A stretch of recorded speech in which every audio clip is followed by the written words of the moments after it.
কেউ বা নিজের বুদ্ধি অন্য মানুষের কাছে বন্ধক দিয়ে এসেছে।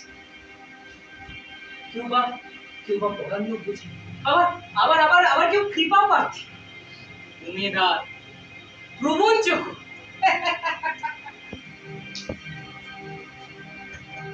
আবার কেউ বা ভাবছে যে রাজবস্ত্র হয়তো অতীব সূক্ষ্ম, চোখে পড়ছে না কিন্তু আছে, অন্তত থাকাটা অসম্ভব নয়, তাই না?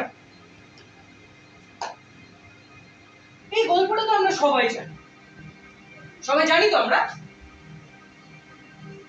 কিন্তু একবার ভেবে দেখুন তো, এই গল্পে কি শুধুই প্রশস্তি বাক্য উচ্চারক, কিছু আপাদ মস্তক ভীতু নির্বোধ স্তাবকই ছিল? শুধু এরাই ছিল না, একটি শিশুও ছিল।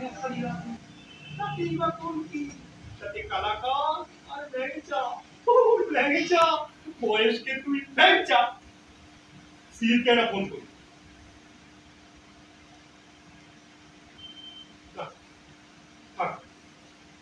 বড় পেট, ও তো এসে একাই অর্ধেক সাবার করে দিচ্ছে, আর ওর অর্ধেক মানে আধা ভয়ে আধা গায়ে আর আধা পিছিয়ে, আর ওইটুকুই করে থাকবে। বারবার দেখি ব্যাগ থেকে কাজের যত্ন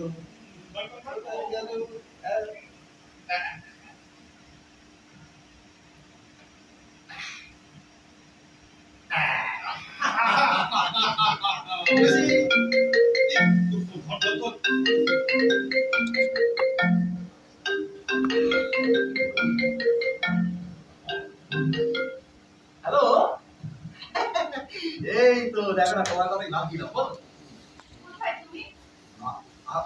আমি কোথায়, এই শোনো না, আমি এই জাস্ট রেজিস্ট্রি অফিস থেকে বেরিয়ে এখন একটু ন্যাশনাল লাইব্রেরি থেকে যাচ্ছি, বুঝেছো? এই কয়েকটা কাজ আছে, আমি সেরেই বাড়ি ফিরে আসবো, পারো? বুঝেছো? হ্যাঁ, ঠিক আছে। আরে না, বলতে পারি সবচেয়ে বড় কোম্পানি ম্যাক্রো হল। ইয়েস ও আই মিন তারা এটা বলেছে, কিন্তু কেন?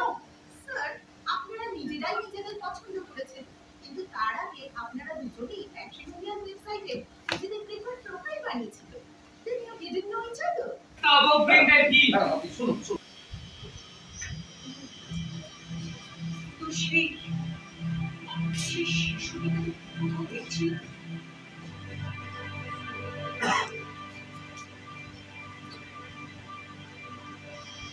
শিশুটি কোথায় গেল? আচ্ছা, কেউ কি তাকে কোনো পাহাড়ের গোপন গুহায় লুকিয়ে রেখেছে? মানুষ উপকৃত এবং দেশ প্রগতির এক পর্বতে উঠে যাবে বলে আশা প্রকাশ করেছেন আমাদের প্রধানমন্ত্রী।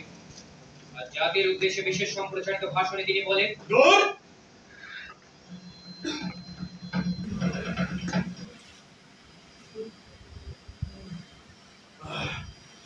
এই বডি কোথায়? ও তো গেছে হসপিটাল, ওর বাবার ওই পেসমেকার বসবে। বিপ্লবী কবি যতীন সেন আমার লক্ষ উদ্যমে কলমে আগুন ছড়া। এসব যা, তোমার কি হয়েছে? সব গেল, কি গেল, কোথায় গেল? সব গেল, কিন্তু কেউ কোথাও গেল না। ওর বাবা কি যে হেয়ালি করে না, এই মতলব ধরেছো নাকি? মসজিদে যে এরকম নেশা তা তো জানতাম। এই তো তুমি আমার বাড়িতে যাবে প্লিজ, তোমার বাড়ি নমিতাকে বোঝাবে প্লিজ, আমি তোমাকে গাড়ি করে বাড়ি পৌঁছে দেবো। আরে বাবা, আমি যাবো কি করে? আমি তো বাড়িতে একা। আর তাছাড়া নমিতাকে কি বোঝাতে হবে? সেই ছাত্রীটি যেন কিনা